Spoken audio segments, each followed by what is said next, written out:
मुस्लिम की 248 नंबर की हदीस है। अबू कतादा रजी अल्लाह अन्हु से रिवायत है, उन्होंने बयान किया कि मैं मस्जिद में दाखिल हुआ तो देखा कि नबी करीम सल्लल्लाहु अलैहि वसल्लम लोगों के दरमियान बैठे हुए हैं, तो मैं भी बैठ गया। लेकिन आपने फरमाया, तुम्हें बैठने से पहले 2 रकात पढ़ने से किसने मना किया है? मैंने कहा, ए अल्लाह के रसूल सल्लल्लाहु अलैहि वसल्लम, आपको और दूसरे लोगों को बैठा देखा तो आपने फरमाया, जब तुम में से कोई भी मस्जिद में आए तो 2 रकात पढ़ने से पहले ना बैठे। ये अल्लाह के रसूल का हुक्म है। तो जब भी हम मस्जिद में दाखिल हो तो 2 रकात पढ़े बिना बैठे नहीं। मस्जिद का जो लफ्ज़ी मतलब है वो है सजदा करने की जगह। तो हमारे को अल्लाह के रसूल ने हुक्म दिया कि आप जब भी मस्जिद में बैठने का इरादा करते हैं तो आपको 2 रकात नमाज पढ़ना चाहिए। इब्ने माजा की हदीस है 809 नंबर की। हज़रत कुबैसा इब्ने हुल्ब रज़ी अल्लाह अन्हु अपने वालिद की रिवायत बयान करते हैं कि रसूल मकबूल सल्लल्लाहु अलैहि वसल्लम हमारी इमामत फरमाया करते और नमाज में दाहिने हाथ से बाएं हाथ को पकड़ लिया करते थे।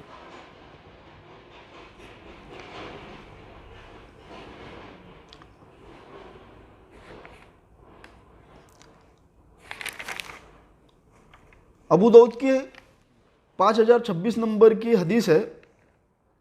अबू सईद खुदरी रज़ी अल्लाह अन्हु से रिवायत है कि नबी करीम सल्लल्लाहु अलैहि वसल्लम ने फरमाया, किसी को जमाई आए तो वो अपने मुंह बंद रखे क्योंकि उसमें शैतान दाखिल हो जाता है।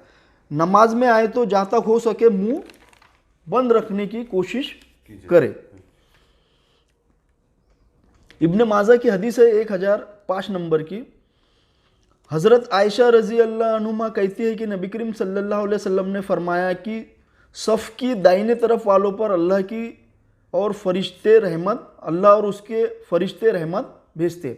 मतलब हम जब भी मस्जिद में दाखिल हुए तो पहले हमको सीधे हाथ के तरफ जो सफ़ है उसको मुकम्मल करना चाहिए। मुस्लिम की हदीस है 247 नंबर की। अबू हुम्मद रज़ी अल्लाह अन्हु बयान करते हैं कि नबी करीम सल्लल्लाहु अलैहि वसल्लम ने फरमाया, जब मस्जिद से निकले तो दुआ पढ़े। अब्दुल्ला बिन रज़ी अल्लाह अन्हु बयान करते हैं कि नमाज में सुन्नत यह है कि आप अपने दाएं पाँव को खड़े करते और बाएं पाँव को बिछाकर बैठे। अबू दाऊद की हदीस है 958 नंबर की। अबू दाऊद की हदीस है 997 नंबर की। अलकमा बिन वाइल अपने वालिद से रिवायत करते हैं कि मैं नबी करीम सल्लल्लाहु अलैहि वसल्लम के साथ नमाज पढ़ी। आपने अपने दाहिने तरफ सलाम करते तो अस्सलामु अलैका व रहमतुल्लाहि व बरकातहू कहते और अपने बाएं तरफ सलाम करते तो अस्सलामु अलैका व रहमतुल्लाहि कहते। मतलब इसमें एक अल्फाज इधर जब हम राइट साइड में जब हम सलाम फेरेंगे तो उसमें एक अल्फाज बढ़ गया है, बरकतुल्लाहि। अबू दाऊद की हदीस है 1502 नंबर की। अब्दुल्ला बिन उमर रज़ी अल्लाह अन्हु से रिवायत है, उन्होंने बयान किया है कि मैं नबी करीम सल्लल्लाहु अलैहि वसल्लम को देखा कि आप अपने हाथ पर तस्बीह गिन रहे थे। इब्ने कुदामा ने बताया कि दाहिने हाथ से। मतलब हम जब भी तस्बीह पढ़ेंगे तो हमारे को सिर्फ सीधे हाथ का ही इस्तेमाल करना है। बुखारी की 412 नंबर की हदीस है।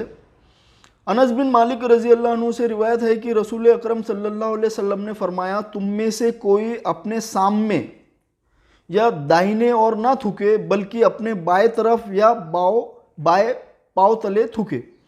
मतलब ये हमारे को तरीका बतलाया जा रहा है थूकने का, कि हम जब भी थूकेंगे तो सामने थूकने से मना किया और सीधे साइड में राइट साइड में हमारे को थूकने से मना किया है। हमको थूकना है तो लेफ्ट साइड में या नीचे। बुखारी की हदीस है 5619 नंबर की। अनस बिन मालिक रज़ी अल्लाह अन्हु ने बयान किया कि नबी करीम सल्लल्लाहु अलैहि वसल्लम की खिदमत में पानी मिला हुआ दूध पेश किया गया। उस वक्त आपके दाएं तरफ से एक देहाती और बाएं तरफ से अबू बकर बैठे हुए थे। आपने उसे पीकर बचा हुआ उस देहाती को दे दिया और फरमाया कि दाएं तरफ से शुरू करना चाहिए। ये हुक्म है कि अगर इन केस अगर हमारे घर में कोई मेहमान आते हैं तो हमारे को शुरुआत दाएं तरफ से शुरू करना चाहिए। तिरमिजी की हदीस है, एक अंसारी साहबी ने आपकी खिदमत में हाजिर होकर अर्ज किया, ए अल्लाह के रसूल सल्लल्लाहु अलैहि वसल्लम, मैं आपकी बातें सुनता हूँ जो मुझे अच्छी लगती है, लेकिन मैं उन्हें महफूज नहीं रख पाता। तो आप सल्लल्लाहु अलैहि वसल्लम ने अपने हाथ से लिखने की तरफ इशारा करते हुए फरमाया कि अपने दाहिने हाथ से मदद लो। मतलब अगर हमको लिखना है तो राइट हैंड से हमको लिखना चाहिए। बुखारी की हदीस है 852 नंबर की। असवद बिन यजीद रिवायत करते हैं कि अब्दुल्ला बिन मसूद रज़ियल्लाहु अन्हु ने कहा, तुम में से कोई भी अपनी नमाज में शैतान का हिस्सा ना लगाए कि सलाम फेर कर बिला वजह ही सिर्फ दाहिने तरफ ही मुंह करके बैठे। मैंने नबी करीम सल्लल्लाहु अलैहि वसल्लम को देखा कि आप अक्सर बाई तरफ भी मुंह करते थे। मतलब जब भी इमाम अगर नमाज उसकी ख़त्म हो गई, सलाम फेर दिया, तो एक ही साइड बैठने से मना किए, आप जो है लेफ्ट साइड में भी बैठा करो। बुखारी की हदीस है 726 नंबर की। इब्न अब्बास रजी अल्लाह अन्हु रिवायत करते हैं कि मैंने नबी करीम सल्लल्लाहु अलैहि वसल्लम के साथ एक रात नमाज पढ़ी। मैं आपके बाएं तरफ खड़ा हो गया और आपने पीछे से मेरा सर पकड़कर मुझे अपनी दाई तरफ कर लिया। फिर आपने तहज्जुद की नमाज पढ़ी। यह हदीस से ये समझ में आ रहा है कि इमाम की जो दो लोग अगर नमाज पढ़ रहे हैं तो दो लोग में इमाम और मुक्तदी किस तरीके से खड़ा रहेगा। हाँ, इब्न माजा की हदीस है 1842 नंबर की। हज़रत अबू हुरैरा रज़ी अल्लाह अन्हु कहते हैं, रसूल अकरम सल्लल्लाहु अलैहि वसल्लम ने फरमाया, अल्लाह ताला पाक चीज़ों को कबूल फरमाता है। जब कोई पाक माल में से सदका करता है तो रहमान उसको अपने दाहिने हाथ में लेता है और उसकी तरबियत फरमाता है हत्ता कि वो पहाड़ बड़ा हो जाता है और उसको उसी तरह पालता रहता है जिस तरह तुम में से कोई शख्स अपने बच्चे को या ऊँट के बच्चे को पालता है। मतलब अल्लाह भी कोई चीज़ लेता है तो वो अपने राइट हैंड में लेता है। मुस्लिम की हदीस है 1207 नंबर की। अब्दुल्ला बिन उमर रजी अल्लाह अन्हु से रिवायत है कि नबी करीम सल्लल्लाहु अलैहि वसल्लम ने फरमाया, जो लोग इंसाफ करने वाले हैं वो अल्लाह पाक के दाहिने नूर के बने हुए मिंबर पर विराजमान होंगे, यानी बैठेंगे, और अल्लाह के दोनों हाथ दाएं हैं। और इंसाफ करने वाले वो लोग जो लोग मामलात में, बाल बच्चों में और उनकी जो जिम्मेदारी सौंपी गई है उसमें हमेशा इंसाफ से काम लेते रहे। मतलब अल्लाह के पास जो लोग बैठेंगे तो वो राइट साइड में बैठेंगे। बुखारी की हदीस है 3342 नंबर की। नबी करीम सल्लल्लाहु अलैहि वसल्लम ने फरमाया, जब हम लोग आसमान पर पहुंचे तो वहां एक बुजुर्ग से मुलाकात हुई जिनके दाएं बाएं कुछ रूहें भी थी। जब वो दाएं तरफ देखते तो हंसने लगते और बाएं तरफ देखते तो रोने लगते। उन बुजुर्ग ने कहा, आपका आना मुबारक हो ए नेक नबी और ए नेक शख्स के बेटे। नबी करीम सल्लल्लाहु अलैहि वसल्लम ने फरमाया, मैंने जिब्राइल से पूछा, मालूम किया कि ये बुजुर्ग कौन है, तो उन्होंने बताया ये आदम अलैहिस्सलाम है और उनके दाएं बाएं जो रूहें हैं उनकी औलाद बनी आदम की रूहें है।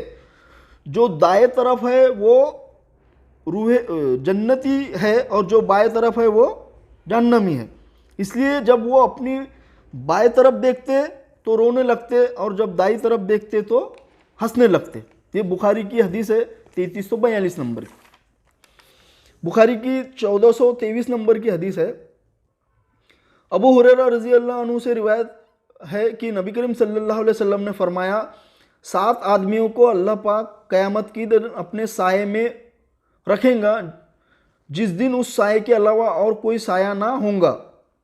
जिस शख्स ने अपने दाएं हाथ से छुपाकर इस तरह दिया कि बाएं हाथ को भी उसकी खबर ना हुई, मतलब हमको जो लेन देन करना चाहिए तो वो सीधे हाथ से करना चाहिए, राइट हैंड से। अबू दाऊद की हदीस है 4721 नंबर की। अबू हुरैरा रजी अल्लाह अन्हु से रिवायत है कि उन्होंने बयान किया कि मैं नबी करीम सल्लल्लाहु अलैहि वसल्लम को फरमाते हुए सुना, लोग सवालत करते रहेंगे यहाँ तक कि कहा जाएगा इस मखलूक को अल्लाह ने पैदा किया है तो अल्लाह को किसने पैदा किया। इसलिए अगर कोई इस तरह की बातें करे तो तुम कहो अल्लाह बेनियाज है, ना उससे जना और ना वो जना गया, और कोई नहीं तो उसकी बराबरी कर सका। फिर चाहिए कि बाएं तरफ कुछ थूक दे और शैतान के शर से अल्लाह की पनाह मांगे। मतलब किसी ने इस तरीके के सवाल किया कि अल्लाह को किसने पैदा किया, तो वो शैतान की तरफ से एक सवाल है। तो अल्लाह के रसूल ने हमको हुक्म दिया कि बाई तरफ 3 बार थूक दे और औज़ बिल्लाहि मिनश शैतानिर रजीम पढ़े। इब्ने माजा की हदीस है 3647 नंबर की।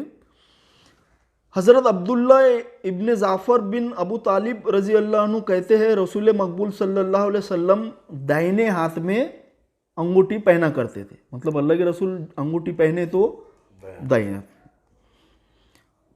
बुखारी की हदीस है 6320 नंबर की।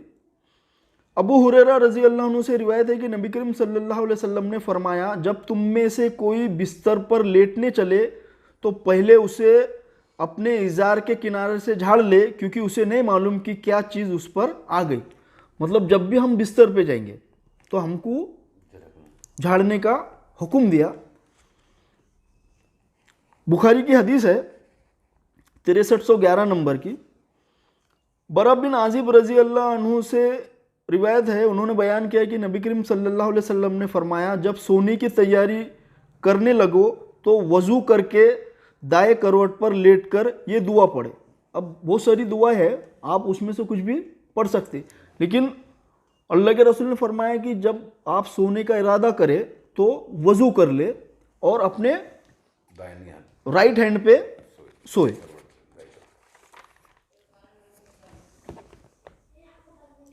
मुस्लिम की हदीस है 1518 नंबर की।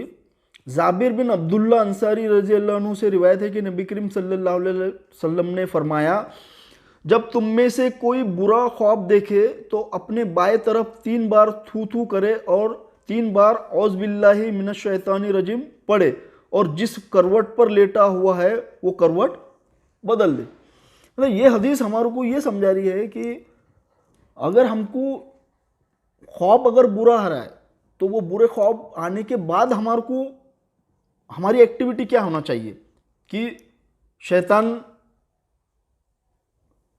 की तरफ से जो ख्वाब आया है तो 3 बार उसने थू थू करना चाहिए और औज़ बिल्लाहि मिनश शैतानिर रजीम पढ़ना चाहिए। अबू दाऊद की हदीस है 2770 नंबर की। अब्दुल्ला बिन उमर रजी अल्लाह अन्हु से रिवायत है कि नबी करीम सल्लल्लाहु अलैहि वसल्लम जब किसी जंग, हज या उम्रे से वापस आते हुए ज़मीन के किसी भी ऊंचाई पर चढ़ते तो 3 बार अल्लाह अकबर कहते। मतलब जब हम कोई स्टेप ले रहे हैं ऊपर चढ़ने का तो हमको क्या बतलाया गया है, 3 बार तुमने अल्लाह अकबर कहना चाहिए। बुखारी बाब है 51 नंबर का।